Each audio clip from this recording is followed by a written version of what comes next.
Welcome to Middle Age Can Be Your Best Age, the show designed to help make middle age your prime time of life by defying the notion that once you reach 40, 50, or even 60 years old, your crowning achievements are all behind you. Regardless of whether you're just approaching 40 or firmly entrenched in your middle years, it's time to launch your very own personal journey toward a joyful and purpose-filled second half of life.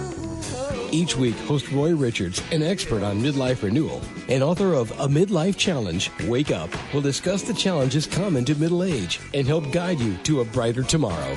Now, here's Roy. Hello, and welcome to this week's edition of Middle Age Can Be Your Best Age. You may recall that on our last program, my guest, Dr. Paul Napper, talked about the power of agency, the ability of every human, including you and me, to assume control of our life and to lead it in the direction we desire, regardless of roadblocks, disappointments, even calamities that stand in our way. But this week we're going to follow up on the subject of taking control of your life. Specifically, this week's topic is rekindling the fire within, and my guest is everyday peacemaker, Dr. Dravon James. And if the name sounds familiar, Dr. Dravon was a prior guest on our program on July 29, 2019, and on that program she talked about finding peace within in the midst of stress. Today we're going to be more positive and concentrate on jump-starting and building the life of your dreams at middle age, in fact at any age. And to refresh your memory, here are Dr. Dravon James's qualifications. She's an inspirational speaker, radio host, and author of the outstanding little 2017 book, Freedom is Your Birthright.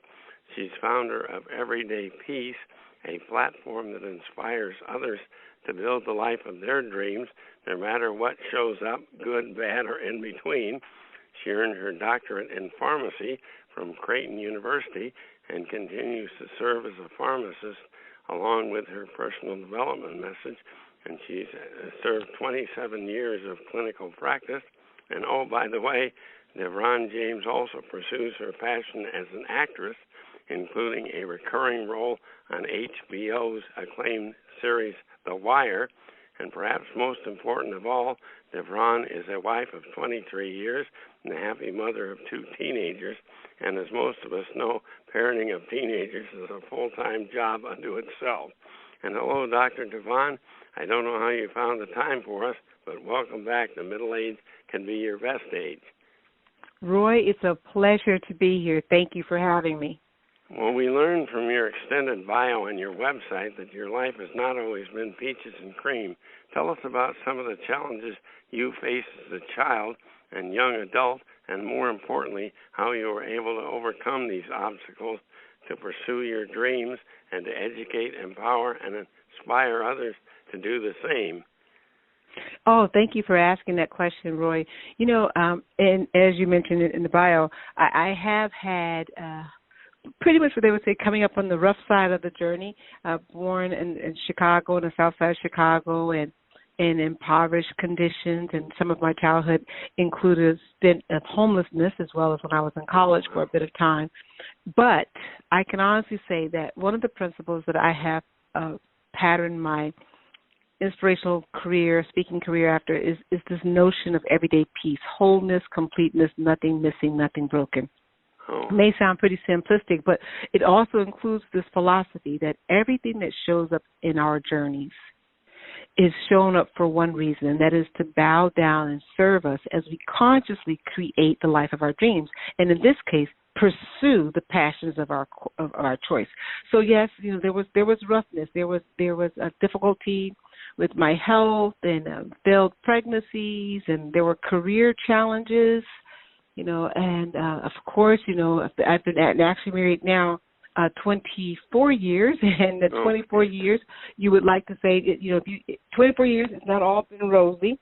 There have been many challenges there, and of course, you mentioned I have teenagers, one in college now, and so that whole journey. But through it all, there has been some very, very painful moments, as with everybody's life. You know, our life is full. We have these moments that we've loved, and then there were these moments that we wish never happened. So my life, just like everybody else's, has those as well. And I had a choice, just like we all do. What am I going to do with all that pain? What do you do with the loss of a child, which I endured? What do you do with that? What do you do with that type of pain? Yeah, do you sit around and relish in it, or feel sorry for yourself, or do you move forward? That's a decision everyone has to make. Right. And it is a decision that we have to make, even when our sensations, and this is all about passion, we're talking about passion in the middle age, sometimes our sensations, what we feel inside, don't match up with the decisions that we've made, our conscious decisions. So, you go through some of these traumas, and the sensation that we're feeling is that, let me just crawl up in a ball and lay here in this bed into this, and I'm not saying do not take care of yourself. You've got to take care of those needs. But we all know that it would not serve us to crawl up in that ball and to remain in that fetal position for the rest of our lives. We eventually want to come out of that cocoon. We want to heal ourselves and allow ourselves to be healed in that space. And when that process of healing and we got enough strength, we want to move forward with this journey and taking all of that memory, and utilizing that with us. So we don't so stay many there. of us at middle age reminisce on better times. Oh, if I were only young again. As a teenager and young adult, we believed anything is possible. Why is it that young folks starting out are so positive? They haven't really experienced anything. Why do they think they're so great and everything's going to be rosy? Yeah, that's a great position to be in, right? Right. I always say, life hasn't beat you down, right? Because they have this resilience, right? And they have this glass half full mentality of life. Is that yes, we see, like a deer in the headlights almost. I used to say this expression about myself. A lot of times in my life, I was just too dumb to doubt. Someone said that I could do it, and I thought, well, yeah, I could do it, and then the reverse happens, too. Someone says you can't do it, and sometimes we're too dumb to doubt on that, too. We take that voice as the voice of authority, and we hear that enough. We get, hard knocks in our life. You have marital problems, health problems, bad supervisor, all these kind of things that keep highlighting these painful moments. If you're not careful, if you're not constantly filling yourself up with the truth, then you'll buy into that story that says, no, you're not enough, or no, this is all that life has to offer you. So you really got to stay in command of the story that you allow yourself to hear about you. Yeah, I had a great vision of the future when I was in the service and through education until the first day I walked in on my first permanent job at a large worldwide manufacturing company, and I was immediately put in my place that I really didn't mean all that much to how the company did as a whole, and it just became a dull routine, and all my all that sparkling view of the future kind of went away. Right, yeah, it happens, right? Because we get into this situation, we realize that someone else is, telling me, someone who I may think to be in a position of authority is telling me that I am not, the sharpest knife in the drawer. I'm not the shiniest, and you start believing that if you're not constantly reaffirming yourself with the truth. Yeah, they say this is the way we do it, and it's due tomorrow, and blah blah. And we're working tonight, that kind of routine. Right. Well, so many of us at the disturbing news, by middle age, most of us have compromised or perhaps given up altogether on our dreams of youth. Why is it that as we age, we can so easily be lured away from our passions? Later in life, is the dissolution of dreams inevitable, something you and I just have to live with? Well, here is, Roy, this may surprise you, but we never lost our passion about life. We never lost our dreams. We simply traded them. Some of us, we believe at the time we traded up, but we traded our passion for something. We may have traded it for a high-level corporate position. We may have traded it for the honor of being Mr. or Mrs. somebody. Having or the corner office and maybe a lot of cash. Right. But for some reason, we decided to trade this passion for something else. And so that's good news. That is good news because we didn't lose it. And We traded it. So it takes us taking a moment and making a decision that, wait a second, either I consciously remember what I was passionate about. A lot of us don't, because we've been in the midst of this trade so long we forgot what it is that we gave up. So then we've got to redevelop a relationship with ourselves and become aware, and maybe even get out there and try some new things. Remember what you used to do before. Say, let me try that again. Maybe it was bowling. I don't know. It could have been something as simple as gardening. Whatever it was that you were passionate about, try it again. Pick up that memory. Become aware. Maybe you've got a new passion, but you really can't escape one of the most joyous parts of life is reacquainting ourselves with ourselves. Yeah. Is that what you consider the one most powerful tool that we need to recreate our vision of what a wonderful life is like, and get us back on track? Yeah, we got to have a desire to get to know us. And this is the thing. And I've talked to people, and I've done this talk, and people say, well, I don't know how to do that. But we know how we want others to feel about us, right? We know that when we walk into a room, if not, we know how we don't want them to feel about us, right? So we've got to pretend like we're getting to know ourselves, like we are the stranger in the room, and we're falling in love with ourselves step by step. And once you realize, oh, yeah, I like to cook, or I like to sing, and then give yourself permission to be. Yeah, we got to get to how we like ourselves rather than constantly worrying about what other people think about us. Oh, that is such a deadly sin, isn't it? Yeah. Because I heard this expression many years ago, and I rather like it. It says, "What other people think of me is none of my business. Who am I to who am I to intrude on their private thoughts?" Yeah. Well, every one of us is confronted with the day-to-day personal pressure of staying healthy, earning a living, raising kids, most of us, interacting with others, not to mention reacting to community-wide, even worldwide shocks like the coronavirus, trade wars, terrorist threats, and stock market corrections. How in the heck can we remain focused on the path to our dreams in the face of all life's distractions, detours, even calamities? Oh, Roy, that's a great question, because life is full of distractions, isn't it? That's for sure. After, and I work in the healthcare field, as you mentioned. I've been a pharmacist for 30 years now, and seen a lot of things, and my heart goes out to everyone who is suffering with the coronavirus, and I'm wishing everyone to take care of themselves and practice, safe hand hygiene and all that, so that they don't contract the coronavirus.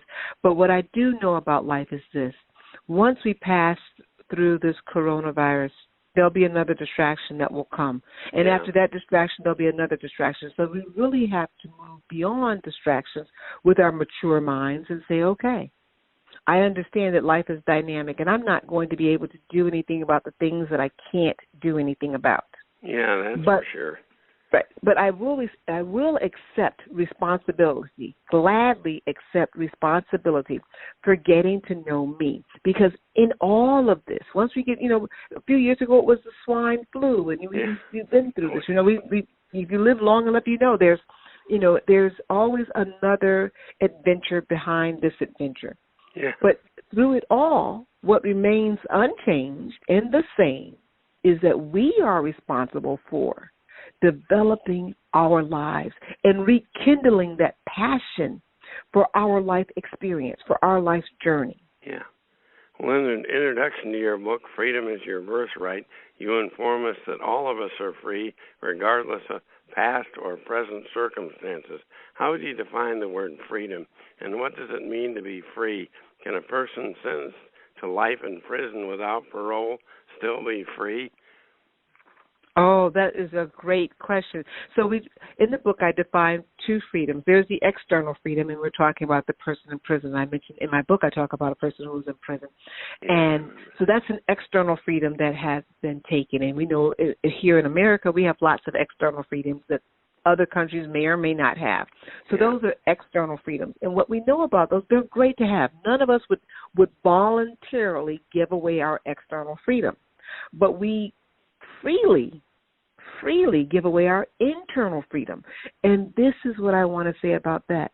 Internal freedom internal freedom is so necessary if we want to live a full, gratifying life. If we just look at some of our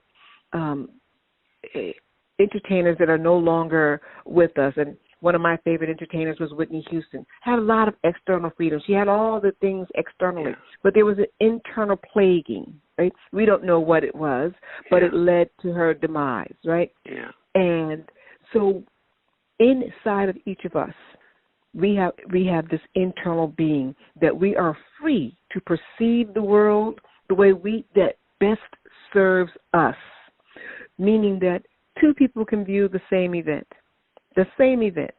and one person can say, this is the worst thing that's ever happened. I'm never going to get over this. I'm broken. And the other person can say, this was extremely painful. I'm choosing to learn from this, to grow from this, and this very event here will be the reason that I make it. Yeah, now how does someone develop that kind of an attitude? That's kind of the secret to everything. Yes, that is. Treat this as a learning experience, and I'm going to grow from it. That is the million-dollar question. And then, can everybody do this? And so the answer is yes, everyone can do this. When you stay in the now, in this moment right now, which is where all of our power is, you can make some very powerful decisions that serve you in the future. What people do, however, is they spend a lot of time in the past, in the good old days, which traps them. Right? They're traps in there. They're not using their power because there's no power in yesterday except for to remember it fondly or to remember it painfully. Either way, it's gone. You can't change yesterday. There's nothing more useless than obsessing on something, a mistake you made in the past. You analyze what you did to gain insight for the future, but you don't just sit around feeling bad about it or blaming someone else or circumstances, because that really gets you nothing. Nothing at all. So it's to make the decision that, yes, whatever happened, happened. And no, I'm not going to be a victim to that anymore. I'm going to exercise my freedom to set myself free inside from it. Now, I may still be dealing with the pain of it, but what I'm going to do is to make a conscious decision that I'm going to use this event to grow. If that means I need to go get therapy, if that means, I need to change some things about my external environment, I'm going to do the necessary things, consciously do them, even though the sensation of pain and disappointment and regret and even resentment may still be there, because living a life of passion means that I will make the decisions, even if the current sensations in my body, in my feeling nature, don't line up with them. I'm making the decision to move in the direction that I want my life to move in. Yeah, and then we keep that constantly in front of us, regardless of what obstacles come in our way. That's really. You go on to inform us that if we're not exercising our freedom and pursuing our dreams, we're not just hurting ourselves. How is failure to pursue our dreams also depriving our families, our employer, our communities, and the world? How are they impacted? Well, I want to give you a very simple example.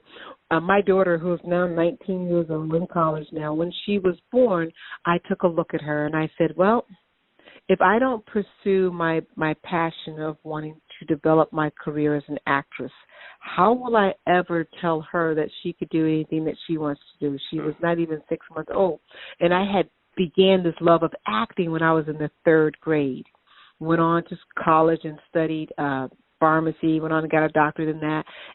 But I really wanted to pursue acting. I really wanted to do that. And so when she was about 6 months old, I went and took some acting classes, and I said, I'm going to pursue this because I know that people, especially, people in our family and our community, are more apt to do what you do than to do what you say. Yeah. So you set an example of, watch me reach. Not every time that we reach, we're going to be successful. It's not just that. They're not just looking for the successes.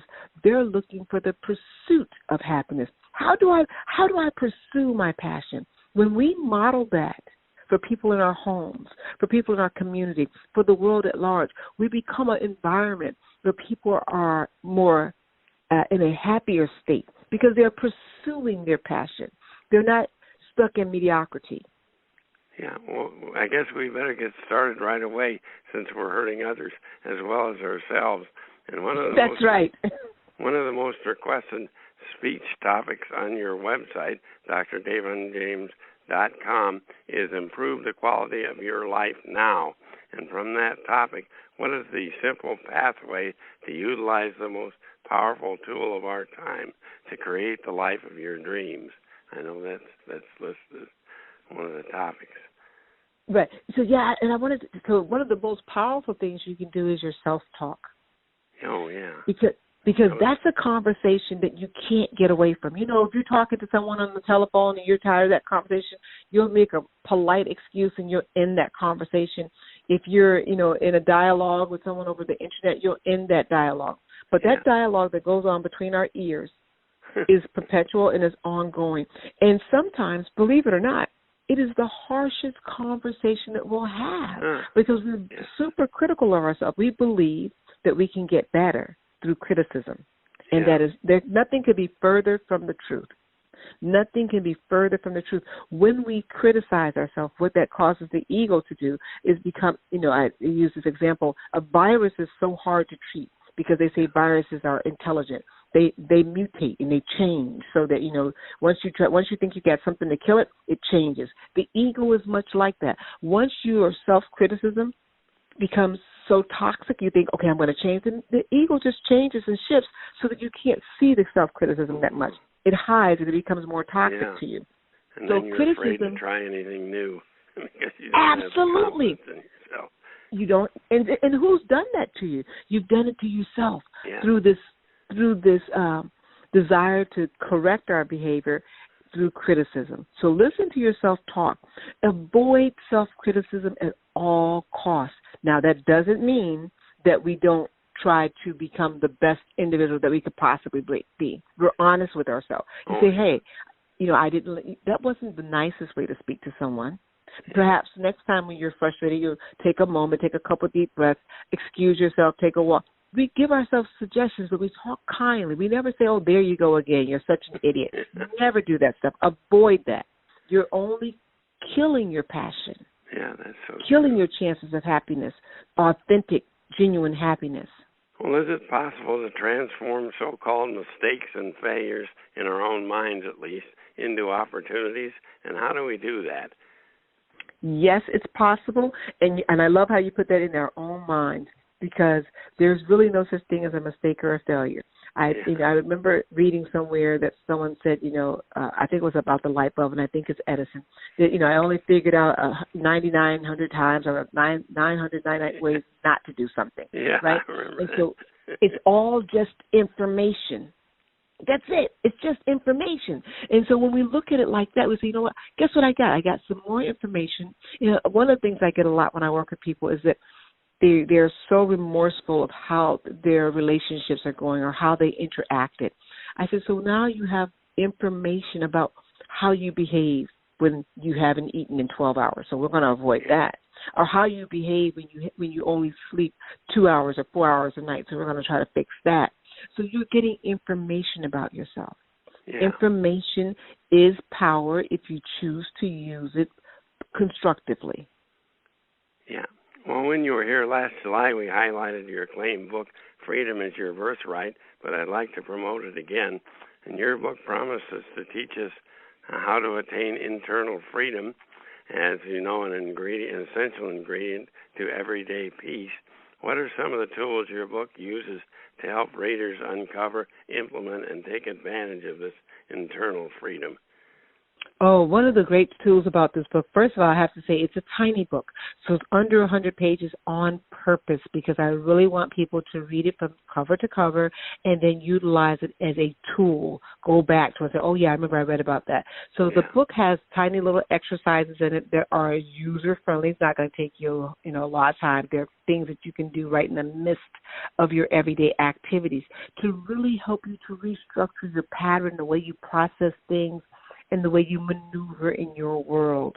So these tools in the book help you to gently shift your behavior, gently to use your freedoms, and to be conscious of, even in this moment, whatever's going on in that moment, yes, you are free. Yeah, I know you also have a lot of stories from your own journey and stories of other folks that show that it can be done and how it can be done. Yes, because these are real people. And even though I tell people this all the time, I'm writing the books, I'm living the life, I'm on the journey, and I constantly, as life does, gives me opportunities to review and look at myself and say, oh, Dravon, this is an opportunity which you've just gotten some information and what you can do with this information and what you can learn more about yourself, so that I am in alignment with rekindling my own passions and pursuing my own passions. And life is busy for all of us, Roy. There's always a reason not to do the things that make us happy. Yeah. But we've got to focus and know that excuses of why we're not making ourselves happy. Right. Blaming others and circumstances. No one benefits from our misery, not even us. Well, where should our listeners go to preview and purchase your book, Freedom is Your Birthright? Freedom is Your Birthright can be purchased on Amazon. Yep, I found it there. Yeah, and I want to say that right now I'm doing a giveaway entitled the 2020 Clarity Challenge, the 2020 Clarity Challenge, which is a 7-day challenge, and it's designed to help you have more internal awareness, to help you create the external life that you're looking for. It's absolutely free. It's a 7-day challenge, and if someone would like to access that, you just need to send me an email saying 2020 Clarity Challenge. My email address is info@Dr. Dr. Dravon, D-R-A-V as in victory, O-N, James. Info@Dr. Dravon James, and request the 2020 Clarity Challenge. And it'll help you to incorporate some clarity into you. Everything we're looking for, more money, more health, better relationships, is all predicated on the relationship we have with self. Now, is that email address info@drdravonjames.com? You need yes, the sir. .com on there? Okay. .com. I you didn't mention. I knew you need that on there. No, I would highly recommend that people go to your website, drdravonjames.com, because you've got some very interesting thoughts on the various talks that you give, and also a summary of your book and other things. They can also find it on Amazon. And to conclude, as our program debuts on the Internet in March 2020, you and I are being inundated by the media with stories of the very scary potential impact in the U.S. and worldwide of the coronavirus, threat to our health, gatherings, cancellations, restrictions on travel, I should say, and especially here in America, we cherish our freedom to come, go, and interact as we please. So perhaps this seems like an odd point in time to argue that freedom is our birthright. But when you think about it, now is the perfect time, because what we're talking about is your internal freedom, and the media may report at length about present and future limitations on external freedom, but you and you alone can control how you act disturbing, or even for that matter, good news, and to continue the cruise forward towards your objectives, even if you need to alter your route from time to time. And I urge you to visit Dr. Dravon James's website, and if nothing else, observe her happy, confident, welcoming smile. You can see from looking at her that she's indeed a person who wants to help you and to proclaim your birthright, joyful, committed, and alive. And her very expression on the picture invites us to come along. And her new book, although less than 100 pages long, may indeed provide the matches you need to rekindle that fire.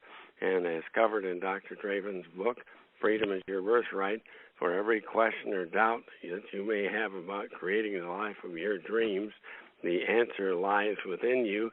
And as her book shows you, it is possible to make every obstacle that shows up and to use it as a stepping stone. And thanks a million, Dr. Dravon James, for returning. Oh, Roy, it was a pleasure anytime. I absolutely love being on your show. Well, I'm certain, like me, you were inspired by Dr. Dravon James's suggestions for gaining freedom inside.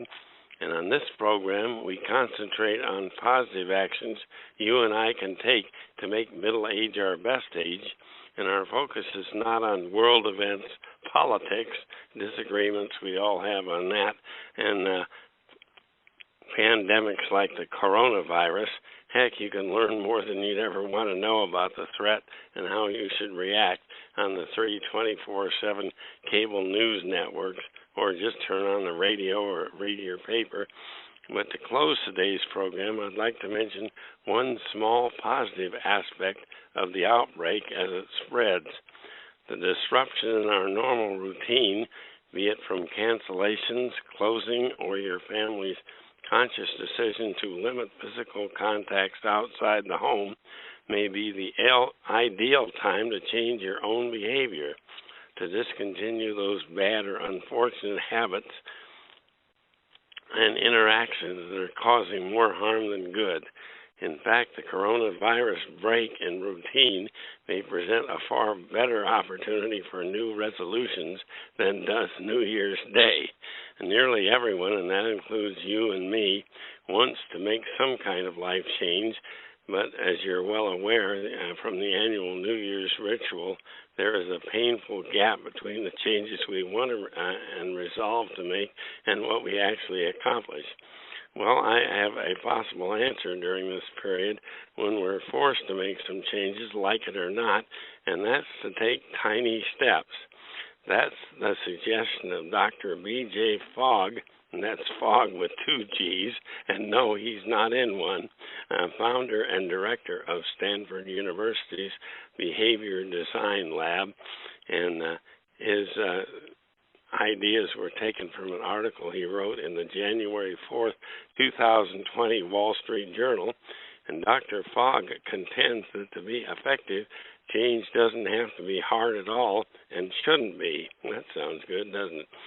The adjustment that comes easily and makes us happy are the ones that work best, and it's our approach to self-improvement that needs to change. The good news, Dr. Fogg in his article relays that there is a 4-step formula for any successful shift in behavior, and let's go over that formula now.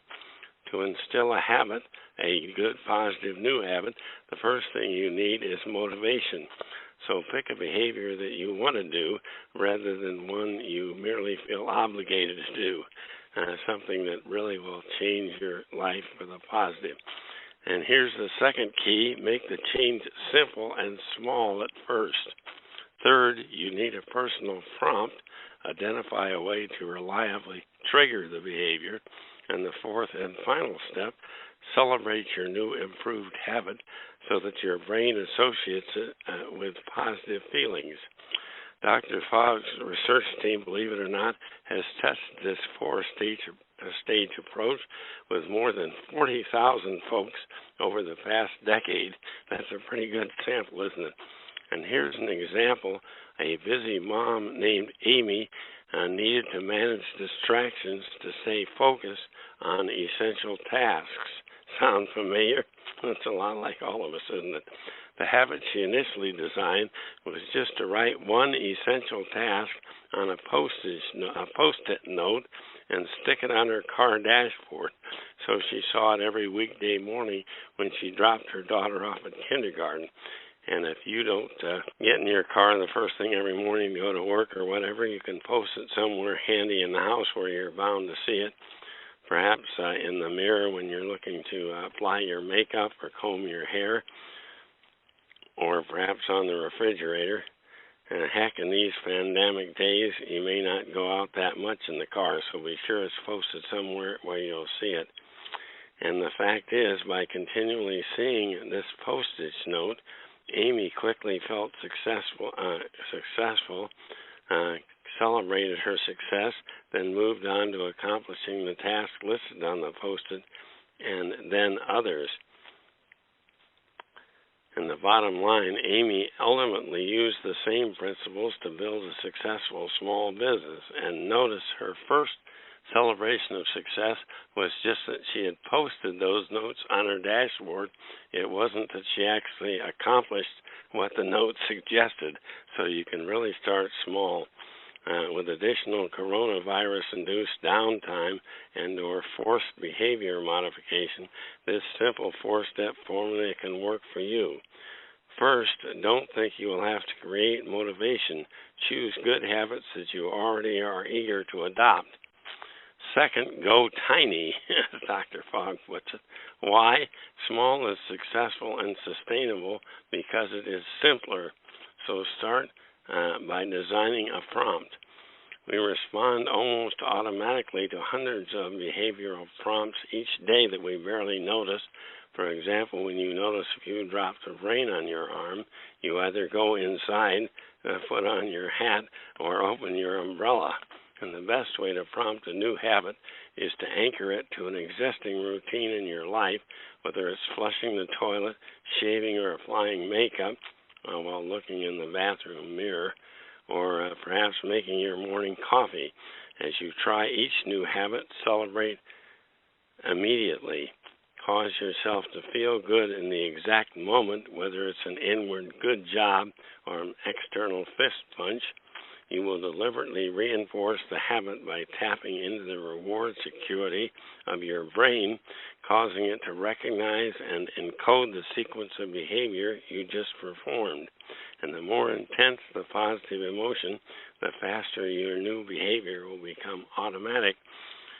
After all, your prior attempts had failed. This time you're actually changing. Isn't that worth celebrating? And it's not primarily repetition over a long period that causes a change in habit. It's the positive emotions you attach to this positive behavior from the start. And Dr. Fogg assures that new habits can be instilled in 5 days or less. Creation of new, healthy, and wise habits works best when folks work together as a family, business, or community. But obviously, these days, working together has somewhat of a new meaning. Perhaps you can join an online community where participants share success stories and challenges over the Internet. It so often is helpful to know that others are battling the same behavior demons that you are and overcoming them. It's very helpful to know that. Whether you're working alone or as a member of the group, keep in mind that change in super small habits can ultimately lead to tremendous improvements in your life and getting some real things done. Some of the most profound transformations start from small adjustments.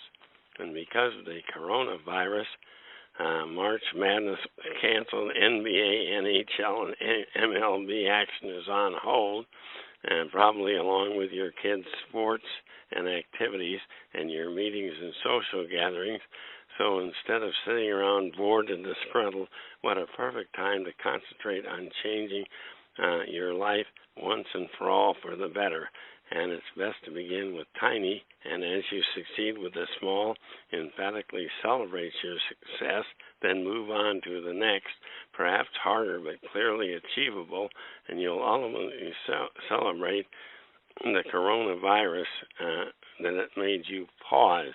And of course, we don't want someone else to become ill, perhaps even die from COVID-19, but you will become a firm believer that inside you are free and that you can make your life better under any circumstance. And that's our program for today. Despite any behavior modification you make voluntarily or are forced into, always keep in mind that middle age can be your best age and that you yourself are primarily responsible to make it happen. And talk to you next week on Middle Age Can Be Your Best Age. You've been listening to Middle Age Can Be Your Best Age, hosted by Roy Richards, an expert on midlife renewal and author of both A Midlife Challenge, Wake Up, and Wake Up, Captain and Crew, Restart Your Engines. You can learn more about Roy and his Middle Age Renewal Training System by visiting his website, middleagerenewal.com.